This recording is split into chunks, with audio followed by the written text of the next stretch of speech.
Assalamualaikum warahmatullahi wabarakatuh. Halo semuanya, hari ini kita akan membahas mengenai program kebijakan dalam penanggulangan masalah kesehatan di Indonesia. Ya, ini merupakan salah satu bahasan atau topik yang ada di mata kuliah keperawatan komunitas. Ya. Segala program kesehatan yang diselenggarakan oleh pemerintah Republik Indonesia tentunya tidak jauh dari program yang ada di Puskesmas. Karena program kesehatan yang disusun oleh Kementerian Kesehatan atau misalnya yang diturunkan ke tingkat dinas kesehatan kabupaten atau kota yang menjadi penyelenggaranya atau pelaksana teknisnya adalah Puskesmas. Ya, jadi Pusat Kesehatan Masyarakat Puskesmas adalah pelaksana teknis segala program kesehatan yang dilakukan. Nah, Puskesmas ini definisinya adalah unit pelayanan teknis Dinas Kesehatan Kabupaten atau Kota yang bertanggung jawab menyelenggarakan pembangunan kesehatan di suatu wilayah kerja. Ya, jadi ini definisi berdasarkan Kemenkes RI nomor 128 tahun 2004. Dari Depkes RI tahun 91 juga ada definisinya. Ya, Puskesmas ini adalah organisasi kesehatan fungsional yang merupakan pusat pengembangan kesehatan masyarakat yang juga membina peran serta masyarakat dan memberikan pelayanan secara menyeluruh dan terpadu kepada masyarakat di wilayah kerjanya dalam bentuk kegiatan pokok. Ya, itu ya. Jadi segala program yang disusun oleh Kemenkes atau Dinas Kesehatan yang menjadi pelaksana teknisnya adalah Puskesmas. Jadi Puskesmas di sini merupakan ujung tombak dari pelayanan kesehatan. Gitu. Makanya ini disebut sebagai pelayanan kesehatan tingkat primer atau lini pertama. Ya. Nah, pelayanan kesehatan selain Puskesmas memang ada rumah sakit, tapi yang membedakan adalah Puskesmas ini di sini memiliki yang namanya wilayah kerja. Jadi berdasarkan wilayah tertentu. Ya, makanya ada Puskesmas Kecamatan A, Kecamatan B, Puskesmas Kelurahan A, Kelurahan B. Nah, sementara kalau rumah sakit itu tidak punya wilayah kerja. Jadi pasien yang datang ya bebas dari manapun ya. Nah, apa tujuan dari Puskesmas ini? Ya, Puskesmas ini adalah mendukung tercapainya tujuan pembangunan kesehatan nasional, ya, yaitu meningkatkan kesadaran, kemauan, dan kemampuan hidup sehat bagi setiap orang yang bertempat tinggal di wilayah kerja Puskesmas, agar terwujud derajat kesehatan setinggi-tingginya dalam rangka mewujudkan Indonesia sehat. Nah, apa fungsi dari Puskesmas? Pertama adalah sebagai pusat penggerak pembangunan berwawasan kesehatan. Yang kedua adalah pusat pemberdayaan masyarakat. Dan yang ketiga adalah pusat pelayanan kesehatan strata 1 atau tingkat pertama. Ya, jadi meliputi pelayanan kesehatan perorangan dan masyarakat. Nah, ini adalah fungsi dari Puskesmas. Puskesmas itu ada yang namanya Puskesmas Kecamatan, Kelurahan, dan ada juga Puskesmas Pembantu. Ya, ini adalah unit pelayanan kesehatan yang sederhana dan berfungsi menunjang dan membantu melaksanakan kegiatan Puskesmas yang ruang lingkupnya lebih kecil. Ya, biasanya memang di pedesaan ya, karena di pedesaan itu biasanya satu desa cakupannya banyak gitu ya. Kadang terhalang oleh satu gunung. Ya, jadi untuk wilayah 2 sampai 3 desa. Biasanya sasarannya kalau di luar Jawa itu 2.500 jiwa. Kalau di Jawa dan Bali biasanya 10.000 jiwa. Ya, baru dibuat yang namanya Puskesmas Pembantu. Kemudian ada Puskesmas Keliling. Mungkin sering mendengar atau yang pernah dinas di Puskesmas, ada yang pernah mengikuti programnya. Jadi Puskesmas Keliling ini apa tugasnya? Tugasnya adalah memberikan pelayanan di daerah terpencil, ya, melakukan penyelidikan KLB atau kejadian luar biasa. Lalu ini juga bisa dijadikan alat transportasi penderita untuk rujukan dan bisa juga untuk penyuluhan kesehatan menggunakan audio visual. Nah, ini adalah upaya dan azas penyelenggaraan puskesmas. Jadi, upaya penyelenggaraan puskesmas itu ada upaya wajib dan ada upaya kesehatan pengembangan. Nah, yang wajib apa saja? Nah, ini wajib ada di semua puskesmas. Yang wajib itu ada Promkes, Kesling, KIAKB, TB, ya sehubungan dengan TB ini kasusnya banyak ya, lalu P2M, dan pengobatan. Pengembangannya apa saja ya? Ini disesuaikan dengan masalah kesehatan yang ada di masyarakat dan menyesuaikan juga dengan kemampuan puskesmas. Kalau puskesmasnya mampu, maka dibukalah ya upaya kesehatannya. Apa saja upaya pengembangannya? Di antaranya UKS, ya, Perkesmas, UKK, kesehatan mata, usila, batra. Nah, ini adalah upaya pengembangan. Nah, di puskesmas itu eh, peran perawat dalam penyelenggaraan fungsinya adalah sebagai penggerak pembangunan. Ya, di antaranya apa? Mengidentifikasi fungsi resiko kesehatan yang timbul di masyarakat, melaksanakan kegiatan promkes dan pencegahan penyakit. Ya. Jadi memang upaya-upaya yang ada di puskesmas ini lebih menitik beratkan kepada upaya preventif dan promotif. Kuratifnya ada, rehabilitatifnya ada ya, tapi memang lebih ditekankan kepada upaya preventif promotif. Ya, makanya harusnya puskesmas ini lebih banyak kegiatan di luar gedung. Kalau pelayanan di dalam gedung ada, tapi memang yang bisa dilakukan setingkat puskesmas. Kalau tidak bisa ya berarti itu sistemnya rujuk ke pelayanan sekunder, yaitu rumah sakit. Lalu tanggung jawab yang kedua adalah pemberdayaan masyarakat. Nah, perawat di sini bertanggung jawab untuk memberdayakan individu, keluarga, kelompok, sehingga bisa menyelesaikan masalah kesehatan secara mandiri. Nah, yang ketiga adalah pelayanan kesehatan strata 1. Ini perawat bertanggung jawab memberikan asuhan keperawatan kepada individu, keluarga, dan kelompok khusus. Kelompok khusus itu apa? Kelompok lansia, kelompok balita, kelompok pekerja gitu ya, kelompok ibu hamil dan lain sebagainya. Nah, apa sih kompetensi minimal dari seorang perawat puskesmas? Ya, pertama, perawat puskesmas itu harus bisa memberikan asuhan keperawatan kepada individu, keluarga, dan kelompok dalam bentuk kegiatannya bisa tindakan keperawatan langsung atau direct care, bisa pengobatan dasar sesuai kewenangan, ya, gadar, pencegahan infeksi. Lalu apalagi yang memberikan promosi kesehatan untuk pemberdayaan individu, keluarga, kelompok. Lalu apalagi surveillance ya, mengidentifikasi faktor resiko penemuan kasus dini KLB.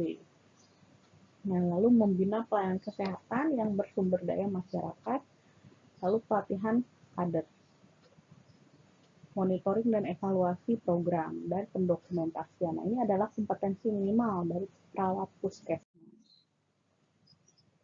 Nah, program yang ada juga sekarang sudah diatur ya oleh pemerintah terkait jaminan sosial nasional, ya kita sebut sebagai BPJS Kesehatan. Ya. Nah, memang sistem jaminan sosial nasional ini adalah hak konstitusional setiap orang dan sebagai wujud tanggung jawab negara. Kenapa? Karena sebenarnya dari Konvensi ILO tahun 1952 standar minimal jaminan sosial itu pertama ada tunjangan kesehatan di International Labour Organization. Jadi organisasi buruh internasional itu menyatakan bahwa ya memang harus gitu tunjangan kesehatan itu harus dimiliki oleh setiap orang yang ada di wilayah negara tersebut. Nah, di Undang-Undang Dasar tahun 45 ya, ini juga sudah tertulis amanahnya bahwa setiap orang berhak atas jaminan sosial yang memungkinkan pengembangan dirinya secara utuh sebagai manusia yang bermanfaat. Nah, di Undang-Undang Pasal 34-nya, negara mengembangkan sistem jaminan sosial bagi seluruh rakyat Indonesia. Jadi memang harus adil merata gitu ya. Ini demi mewujudkannya masyarakat Indonesia yang mandiri, maju, dan sejahtera ya. Nah, ini ada undang-undangnya, mahasiswa bisa akses di internet ya. Ada undang-undang tentang penjaminan sosial nasional dan BPJS. Jadi BPJS itu sebenarnya baru berapa tahun ya, di 2011 keluar undang-undangnya, dan sebenarnya di tahun 2020 itu harusnya sudah hampir semua masyarakat Indonesia terdaftar sebagai BPJS ya. BPJS ini awalnya adalah PT Askes, asuransi kesehatan ya, yang sasarannya kepada PNS ya, pemerintah, yang sekarang cakupannya sudah menjadi ditujukan kepada seluruh masyarakat Indonesia ya. Kenapa? Karena memang nggak boleh hanya pada sekelompok golongan tertentu saja ya, harus merata semua. Nah, apa dasar hukum dari BPJS? Itu ada dari Peraturan Pemerintah Republik Indonesia nomor 101 tahun 2012 tentang penerima bantuan iuran. Nah, di situ dijelaskan siapa saja penerima bantuan iuran atau PBI. Ada Peraturan Presiden Perpres nomor 12 tentang jaminan kesehatan. Ada Perpres tahun 111 tahun 2013 tentang perubahan atas Perpres nomor 12 sebelumnya, dan ada Perpres nomor 86 tahun 2013 tentang tata cara pengenaan sanksi administratif kepada pemberi kerja selain penyelenggara negara dan sebagainya. Nah, ini dasar hukum. Sistem jaminan sosial nasional ini punya asas, program, dan prinsip ya. Asasnya apa? Ya, asasnya harus mengatasnamakan kemanusiaan, manfaat, keadilan sosial bagi seluruh rakyat Indonesia. Programnya apa saja? Ya, ada 5 program. Nah, salah satunya adalah jaminan kesehatan. Prinsipnya ada 9 ya, gotong royong, nirlaba ya, artinya bukan untuk mencari keuntungan ya. Keterbukaan, kehati-hatian, akuntabilitas, portabilitas, kepesertaannya wajib. Jadi semua wajib punya BPJS. Lalu dana amanat dan hasil pengelolaannya untuk pengembangan program ya, untuk masyarakat. Nah, bedanya apa sih asuransi sosial dan komersial? Kalau sosial, pesertanya wajib bagi seluruh penduduk non-profit dan manfaatnya komprehensif. Tapi kalau komersial, pesertaannya sukarela. Dia profit, ya, manfaat sesuai dengan premi yang dibayarkan. Jadi kalau asuransi kesehatannya untuk masalah tertentu ya memang sesuai dengan kebijakan dari asuransi komersial tersebut. Nah, apa saja tugas BPJS? Di sini tugasnya adalah melakukan pendaftaran atau penerimaan peserta, lalu memungut dan mengumpulkan iuran peserta dan pemberi kerja, menerima bantuan iuran pemerintah, mengelola dana jaminan sosial, mengumpulkan dan mengelola data peserta program jaminan sosial, membayarkan manfaat ya, sesuai dengan program, memberikan informasi mengenai penyelenggaraan program jaminan sosial. Wewenangnya ya menagih pembayaran iuran, menempatkan dana jaminan untuk investasi jangka panjang atau pendek, pengawasan, membuat kesepakatan dengan Vaskes ya terkait pembayaran sesuai dengan standar tarif, membuat atau menghentikan kontrak dengan Vaskes ya, misalnya dengan rumah sakit, dengan klinik. Kemudian mengenakan sanksi administratif kepada pekerja dan pemberi kerja, melaporkan pemberi kerja kepada instansi berwenang kalau misalnya ada yang tidak patuh terkait iuran dan kewajiban, lalu melakukan kerjasama dengan pihak lain. Nah, pesertanya itu siapa? Pesertanya itu ada 2 ya, ada PBI dan non-PBI. Ya, non-PBI itu siapa? Bukan penerima bantuan iuran. Ya, berarti dia yang membayar. Non-PBI itu ada beberapa ya. Ada pekerja penerima upah, ada pekerja bukan penerima upah, dan ada bukan pekerja. Kalau bukan pekerja, ya seperti artis gitu ya, itu tergolong sini. Kalau pekerja ya karyawan dan lain sebagainya. Nah, ada juga kelompok yang PBI atau penerima bantuan iuran. Ya, di antaranya fakir miskin, orang tidak mampu. Ini yang memang tidak mampu dan harus dibuktikan menggunakan surat keterangan tidak mampu. Nah, dan dana ini subsidi silang ya dari penerima bantuan iuran dan ke PBI.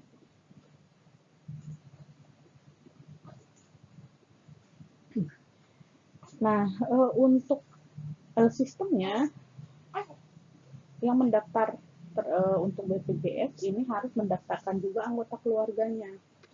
Siapa anggota keluarga yang didaftarkan? Itu adalah istri atau suami yang sah dari peserta. Lalu anak kandung, anak tiri atau anak angkat yang sah dari peserta, dan tentunya harus ada di dalam kartu keluarga. Nah, anak ini kalau belum pernah menikah, belum punya penghasilan sendiri, maka masih harus ditanggung ya. Belum berusia dewasa, belum berusia 17 tahun. Ini masih ditanggung. Tapi kalau misalnya anaknya sudah menikah, sudah punya pekerjaan, maka ya harus bayar sendiri gitu ya, istilahnya terpisah. Nah, bagaimana kalau misalnya peserta bukan PBI, peserta non PBI, tadi misalnya karyawan dia di PHK atau misalnya cacat sehingga tidak bisa bekerja. Nah, kalau misalnya dia tidak bekerja kembali, tidak mampu membayar iuran 6 bulan, maka masuk ke PBI dipindah. Tapi kalau ternyata dia bisa bekerja kembali setelah 6 bulan, maka diperpanjang status kepesertaannya. Gitu ya. Jadi ini ketentuannya. Nah, bagaimana terkait sistem iurannya? Kalau misalnya yang PBI, maka dibayarkan oleh pemerintah dari dana hasil subsidi silang ya. Kalau pekerja penerima upah, maka dibayar oleh pemberi kerja dan pekerja, jadi ada persentasenya. Kalau pekerja bukan penerima upah, dibayar oleh yang bersangkutan, dan bukan pekerja juga sama, dibayar oleh yang bersangkutan. Nah, pelayanan kesehatan yang dijamin apa saja? Berdasarkan tingkatan ini, jadi ada pelayanan kesehatan tingkat pertama, lanjutan, dan pelayanan lainnya yang ditetapkan oleh menteri. Nah, ini adalah pola pembayaran BPJS berdasarkan Perpres nomor 12 tahun 2013 di pasal 39. Ya, jadi kalau pelayanan primer pembayarannya itu kapitasi ya, pay for performance ya, misalnya dokter gigi, puskesmas, di tempat praktik keuangan, klinik Pratama, klinik umum, ini pelayanan primer dibayarnya secara kapitasi. Tapi kalau pelayanan di sekunder, di spesialistik ya, di tingkat rumah sakit, oleh dokter spesialis atau dokter gigi spesialis, itu pembayarannya DRG ya, naik CBI. Tersier pun sama ya, ini yang membutuhkan jasa-jasa untuk subspesialistik. Nah, manfaat akomodasinya seperti apa? Kalau untuk peserta yang non PBI, artinya bukan penerima iuran, yang membayar, artinya dia yang membayar ya, pekerja itu kelas 1, kelas 2. Kalau pekerja bukan penerima upah dan bukan pekerja kelas 1, 2, 3. Nah, kalau PBI gimana? PBI itu di kelas 3. Apa saja pelayanan kesehatan yang dijamin? Mulai dari administrasi, pelayanan promotif preventif, pemeriksaan, pengobatan, konsultasi medis, tindakan medis yang spesialistik, pelayanan obat bahan medis habis pakai, transfusi darah, pemeriksaan penunjang diagnostik lab di tingkat pertama, rawat inap di tingkat pertama dengan indikasi. Yang tidak dijamin apa saja? Yang tidak dijamin ya pelayanan kesehatan yang tanpa prosedur sebagaimana yang diatur dalam peraturan. Lalu pelayanan kesehatan yang dilakukan di vaskes yang tidak bekerja sama dengan BPJS ya, kecuali dengan kasus gawat darurat ya. Lalu apalagi ada lagi pelayanan kesehatan yang telah dijamin oleh program jaminan kecelakaan kerja ya. Pelayanan kesehatan yang di luar negeri itu tidak dijamin. Untuk tujuan estetik ya juga tidak dijamin ya. Pelayanan untuk mengatasi infertilitas seperti bayi tabung juga itu tidak dijamin. Untuk meratakan gigi, nah ini karena sifatnya untuk estetik maka tidak dijamin. ya. Kemudian gangguan kesehatan, penyakit akibat ketergantungan obat, narkoba ya, dan alkohol juga tidak. Lalu gangguan kesehatan akibat sengaja menyakiti diri sendiri atau hobi yang membahayakan diri sendiri itu tidak dijamin. Pengobatan komplementer alternatif termasuk akupuntur, kiropraktik yang ini tidak dijamin. Pengobatan dan tindakan medis yang dikategorikan sebagai percobaan, alat kontrasepsi, kosmetik, makanan bayi, susu, perbekalan kesehatan rumah tangga, peran kesehatan akibat bencana, peran kesehatan lainnya nggak ada yang tidak ada hubungannya dengan jaminan kesehatan, ini juga tidak dijamin. Nah, bagaimana alurnya? Alurnya itu mulai dari peserta datang ke vaskes primer kalau tidak dalam kondisi emergensi. Tapi kalau dari emergensi, ini boleh langsung loncat ke rumah sakit. Ya. Tapi kalau tidak emergensi, ke primer dulu.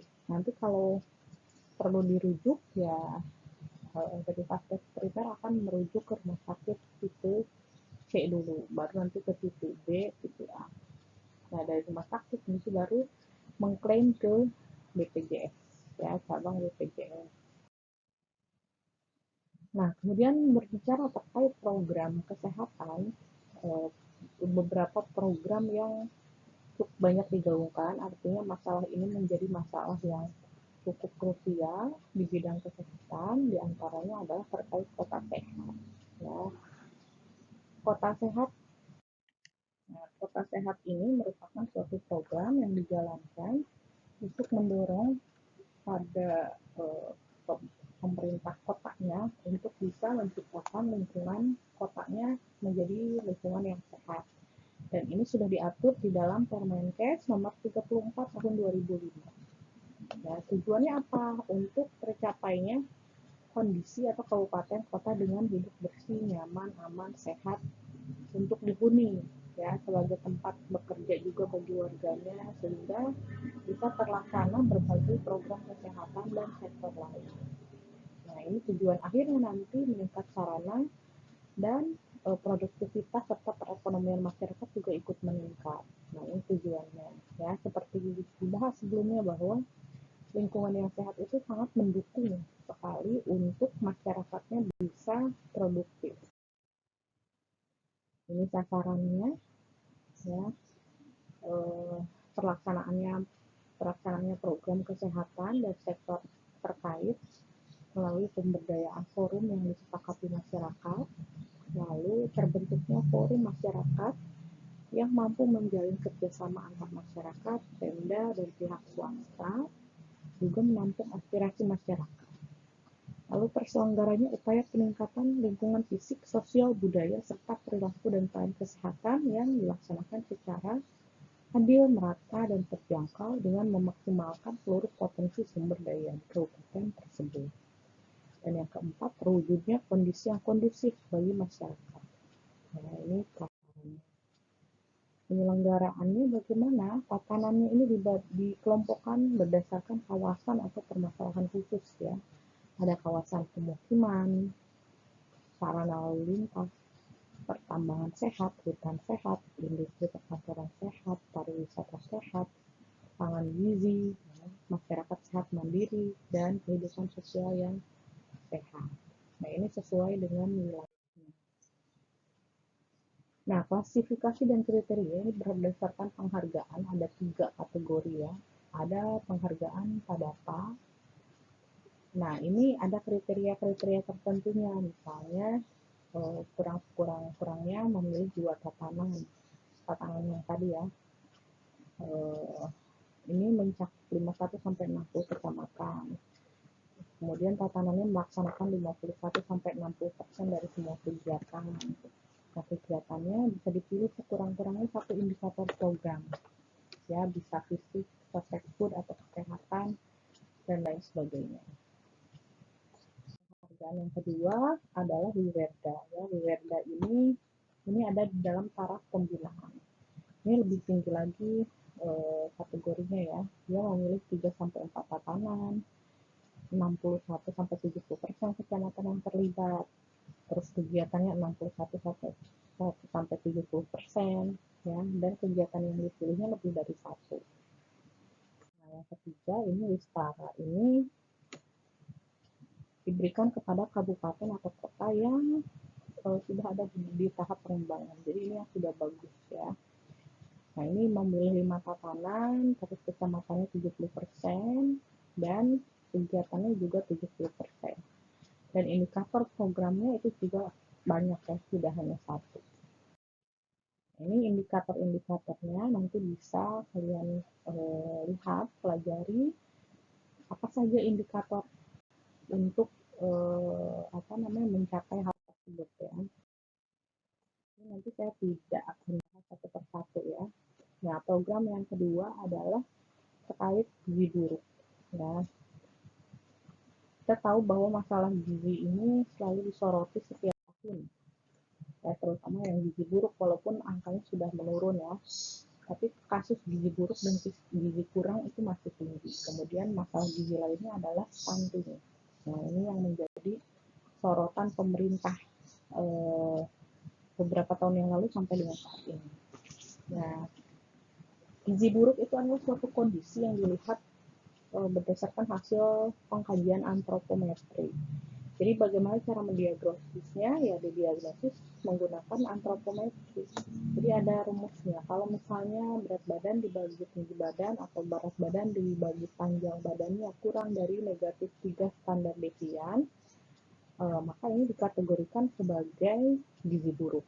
Gitu. Kalau kurang dari negatif 2 ya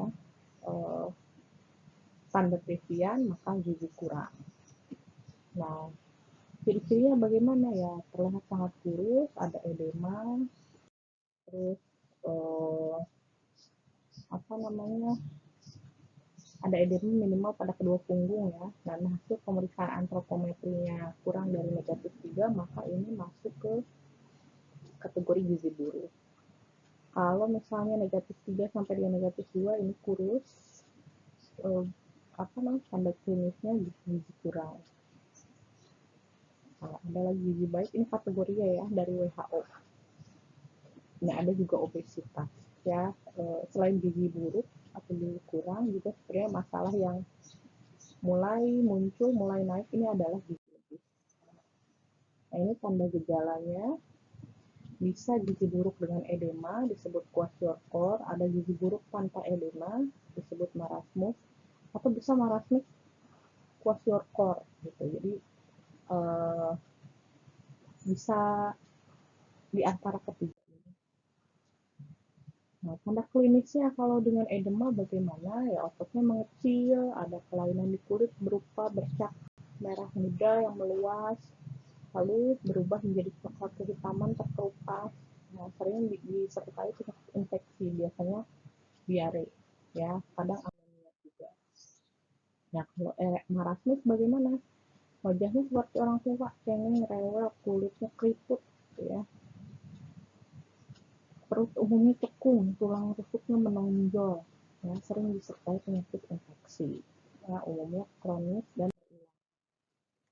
Nah, bagaimana tata laksananya? Tata laksananya biasanya ada pemeriksaan klinis dulu. Jadi kalau misalnya biasanya kader yang aktif ya, jika menemukan ada warganya yang dicurigai mengalami gizi buruk atau gizi kurang, maka akan dirujuk ke puskesmas. Nanti akan diperiksa di pemeriksaan klinis, berat badan, panjang badan, lingkar lengannya, diperiksa di puskesmas, puskesdes, di puskesmas pembantu atau polindes. Nah, jika ada satu lebih dari tanda-tanda ini, ya maka dia termasuk ke dalam gizi buruk dengan komplikasi. Maka dia harus dirawat inap di rumah sakit atau puskesmas. Kalau dengan gejala seperti ini, ya, atau gejala seperti ini, nanti bisa kalian cek satu-satu ya tanda gejala klinisnya. Maka ini gizi buruk tanpa komplikasi. Ini bisa rawat jalan. Ya, biasanya harus secara temporal ya, secara periodik itu kontrol ke puskesmas. Nanti dari puskesmas diberikan terapi yang sesuai dan pemberian makanan tambahan juga ya, misalnya biskuit khusus untuk gizi buruk dan lain sebagainya. Tapi kalau tanda-tanda yang seperti ini, nafsu makannya sih baik, tapi kalau dari lingkaran atas, terus nilainya eh, sekian gitu ya, maka masuk ke dalam gizi kurang. Nah, ini tata laksananya, bisa rawat inap, bisa rawat jalan ya. Ini tata laksananya. Program yang selanjutnya adalah penanggulangan tuberkulosis. Ini yang paling sering. Jadi memang program-program ini termasuk program yang unggulan. Karena apa? Karena angkanya masih sangat tinggi ya.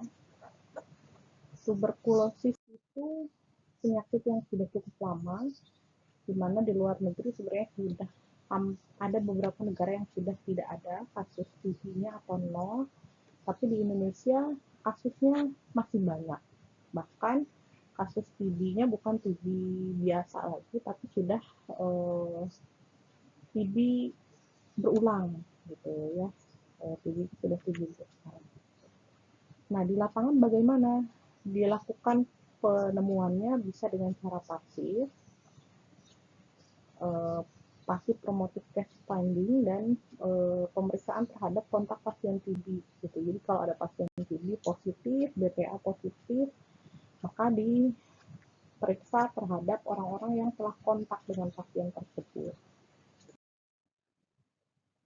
Gejala klinisnya seperti apa? Batuk berdahak 2-3 minggu lebih, ya, kadang diikuti dengan dahak bercampur darah, sesak napas, badannya lemas, BB turun, malaise, berkeringat malam hari, demam meriang lebih dari 1 bulan. Nah, lalu dilakukan pendiagnosisan ya. Diagnosis TB itu bisa diagnosis klinis, bisa pemeriksaan penunjang. Biasanya di puskesmas dilakukan pemeriksaan mikroskopis, pemeriksaan dahak. Dahaknya SPS ya, siang, pagi, siang 3 kali. Ya, bisa pemeriksaan biakan, fototoraks, dan lain-lain. Nah, tujuan pengobatan TB ini adalah untuk menyembuhkan pasien dan memutuskan rantai penularan, dan serta mencegah resistensi kuman. Ya, tadi ya, karena penyakit TB ini di kita masih banyak, banyak yang resisten terhadap TB. Jadi TB kalau sudah didiagnosis TB, dia berobat tapi putus obat, artinya dia TB-nya MDR ya, jadi sudah multi drug resisten terhadap obat pengobatan yang tadi tahap pertama. Dia putus obat lagi, jadi XDR, TB XDR. Dia putus obat lagi, TBR, totally drug resistant, jadi benar-benar dia resisten terhadap obatnya itu total, nggak bisa diobatin lagi. Itu yang sudah paling parah. Nah, MDR di kita bagaimana? Di Jakarta sendiri angkanya cukup banyak ya. Yang paling disayangkan adalah ketika orang yang TB MDR menularkan ke orang lain. Ya, dia kenanya udah kuman yang lebih kuat lagi ya, itu bahaya. Nah, prinsip pengobatan ya biasanya pasien TB diberikan OAT, obat anti tuberkulosis. Ya, ada beberapa obat-obatnya sebenarnya cukup banyak sekali. Dan ini yang menyebabkan biasanya pasiennya putus obat karena jenuh minum obatnya tiap hari selama 6 bulan, obatnya banyak. Ya, dan obatnya ini ada yang bikin mual, nggak enak gitu abis minum obat. Kadang orang bisa putus asa, berhenti. Akhirnya apa? Terjadi TB MDR. Ya, sudah lebih resisten kumannya. Ini yang berbahaya. Nah, untuk menjamin kepatuhan pasien minum obat tadi, maka harus dilakukan pengawasan langsung, ya istilahnya directly observed treatment, atau kita di Indonesia itu sering sebut sebagai PMO. Oke, pengobatan TB ini ada 2 tahap ya, tahap intensif dan lanjutan. Yang intensif itu 6 bulan, gitu ya. Itu lanjutan itu dilihat dari kondisi pasiennya. Nah, OAT di Indonesia itu terdiri dari isoniazid, rifampicin, pirazinamid, streptomycin, dan ethambutol. Ini obatnya banyak, gede-gede. Ada pengawas menelan obat atau PMO. Nah, ini programnya adalah PMO. Siapa PMO itu? Dia adalah orang yang harus dikenal, dipercaya, disetujui oleh pasien dan petugas kesehatan, serta disegani oleh pasien. Supaya dia benar-benar patuh obat, ya melihat pasiennya menelan obat sampai kelihatan bahwa obatnya perpelan, biasanya di leher kan kelihatannya. Ini tinggal dekat dengan pasien, bersedia membantu pasien sukarela, dan bersedia dilatih dan mendapat penyuluhan bersama pasien. Tugasnya ngapain ya? Dia mengawasi pasiennya menelan obat secara teratur sampai selesai pengobatan, misalnya 6 bulan atau 1 tahun. Lalu mengingatkan pasien untuk periksa dahak pada saat yang ditentukan. Nah, tugas PMO ini bukan mengganti kewajiban untuk ambil obat ya. Ambil obat tetap ya, pasiennya harus tetap kontrol. Tapi tugasnya ini hanya mendampingi saat minum obat dan memastikan pasiennya mau untuk memeriksakan pemeriksaan dahak. Gitu ya. Nah, dalam program TB ini juga ada pemantauan kemajuan pengobatan TB. Ya, hasil pengobatannya ini sembuh, pengobatan lengkap enggak, berapa yang meninggal, berapa yang pindah, berapa yang putus obat. Nah, ini harus terpantau karena kalau dia pindah, dia harus tahu di tempat yang barunya itu dia ngambil obatnya dari mana. Karena pengobatan TB ini gratis dari pemerintah. Ya, saking pemerintah ingin menurunkan angka kejadian TB, maka pengobatan itu gratis, tinggal ngambil aja obatnya ke puskesmas. Gitu. Sehingga kalau dia pindah, ya harus tahu di tempat barunya itu dia harus ambil di mana. Gitu. Jangan sampai dia putus obat atau gagal gitu ya. Oke, terima kasih. Nah, itu adalah terkait program kebijakan mengenai masalah kesehatan di Indonesia dan beberapa program yang tentunya masih sangat gencar dilakukan oleh pemerintah. Ya. Oke, sekian dari saya. Assalamualaikum warahmatullahi wabarakatuh.